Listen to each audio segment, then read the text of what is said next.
kitab Kejadian ini luar biasa, saudara. Ada banyak tokoh-tokoh Alkitab yang digambarkan di sini dan semuanya kita akan melihat ada gambaran tentang Yesus di dalamnya dan bagaimana itu juga menggambarkan kehidupan kita, saudara. Ini kita akan melihat dari ayat yang pertama sampai ayat yang ke-15. Pasal ini adalah pasal di mana pasal yang luar biasa berbicara tentang pemulihan Yakub dan keluarganya. Dia pergi ke suatu tempat yang dinamai dengan Sukot dan Sikem.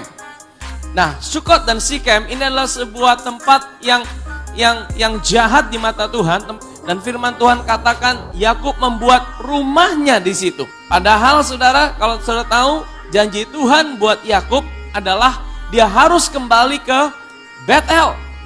Dia harus kembali ke tempat di mana dia pertama kali berjumpa dengan Tuhan. Waktu dia lari dari kakaknya, dia harus kembali ke situ dulu. Tuhan bilang sama dia, tapi dia lupa sama janji Tuhan. Dia lebih terikat dengan Sukot dan Sikem. Dan singkat cerita, tragedi terjadi di dalam pasal 34 yang minggu lalu kita bahas itu. Tragedinya apa? Anak perempuan daripada Yakub itu diperkosa. Pada hari ketiga, dikatakan Simeon dan Lewi, kakak daripada Dina, ambil pedang dan langsung dibunuh. Pembunuhan massal, saudara. Satu kota, saudara. Ini sebuah tragedi besar. Kisah pasal 35 berangkat dari sebuah situasi yang berat dalam keluarga Yakub. Yakub sedang ada dalam sebuah ketakutan. Ya, Yakub ada dalam sebuah intimidasi. Nama baiknya rusak. Ya, dia dalam sebuah situasi yang berat dalam hidupnya. Tapi seringkali dalam hidup ini kita buat keputusan-keputusan yang ceroboh. Keputusan yang bodoh dalam hidup ini. Sehingga mengakibatkan kita masuk dalam sebuah situasi yang berat dalam hidup ini. Dalam situasi yang membuat kita merasa kita dikejar-kejar orang. Kita mengalami sebuah ketakutan. Tapi di tengah situasi itu, ayat pertama berkata, Allah berfirman kepada Yakub. Amin, saudara. Kenapa Tuhan tunjukkan itu? Maksudnya Tuhan gini, saudara. Di tengah situasi yang buruk dalam hidup kita, Tuhan itu selalu datang dan bilang gini, rubah fokusmu. Jangan fokus dengan masalahmu. Fokuslah dengan aku yang selalu ada dalam hidupmu, apapun keadaanmu. Yakub itu jauh dari Tuhan pada waktu hidupnya dipengaruhi dengan dunia, dengan cara hidup orang-orang Sikem.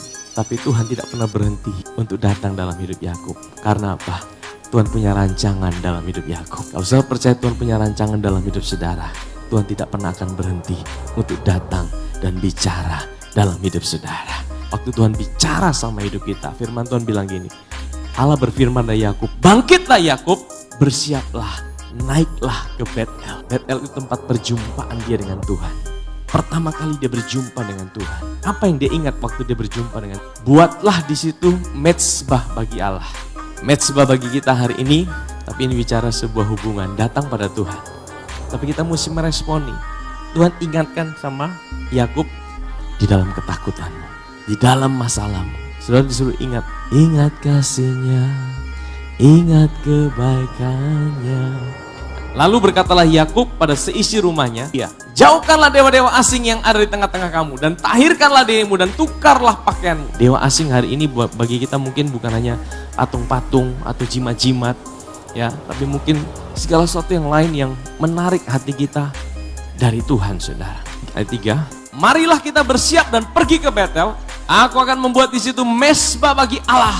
Allah yang telah menjawab aku pada masa kesesakanku dan yang telah menyertai aku di jalan yang kutempuh. Makanya Tuhan pertama kali bilang, ingat, aku Tuhan yang berjumpa denganmu pada waktu engkau lari dari Esau. Ingat Tuhan yang mana dalam hidup saudara. Waktu saudara sadar akan Tuhan yang mana yang ada dalam hidup saudara. Yang Tuhan mau engkau ingat adalah Tuhan yang selalu ada bersamaku. Bahkan di saat-saat aku tidak paham sekalipun, Dia ada bersamaku. Itu yang Tuhan mau kita ingat, saudara.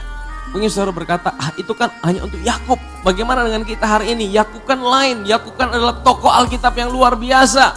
Bagaimana dengan janji-janji Tuhan yang ada dalam Alkitab? Apakah itu buat kita? Sebab Kristus adalah apa? Ya, bagi semua janji Allah. Janji Allah di mana? Di dalam Alkitab, saudara. Kalau saudara temukan ada janji Allah dalam Alkitab, baik itu perjanjian lama, baik itu perjanjian baru, itu janji Tuhan, itu adalah ya. Artinya itu juga buat saudara. Karena apa? Karena saudara dan saya ada di dalam Kristus. Kejadian pasal 35. Sesudah itu berangkatlah mereka dan kedahsyatan yang dari Allah meliputi kota-kota sekeliling mereka. Sehingga anak-anak Yakub apa? Tidak dikejar, mereka aman. Ayat yang ke-6, lalu sampailah Yakub ke Luz yang di tanah Kanaan yaitu Betel, ia dan semua orang yang bersama-sama dengan dia. Didirikannya mesbah di situ, dinamai tempat itu El Betel, karena Allah telah menyatakan diri kepadanya lagi di situ sebenarnya. Kenapa mesti diulang? Karena seringkali kita manusia suka lupa. Apa yang sudah ulangi? Dalam pikiran kita, ulangi lagi. Datang pada Tuhan, Tuhan Engkau Allah yang setia. Tuhan Engkau Allah yang mencintai aku. Tuhan Engkau Allah yang tidak pernah tinggalkan aku. Yakub ingat itu. Dan hal yang sama juga Tuhan mau kita ingat itu.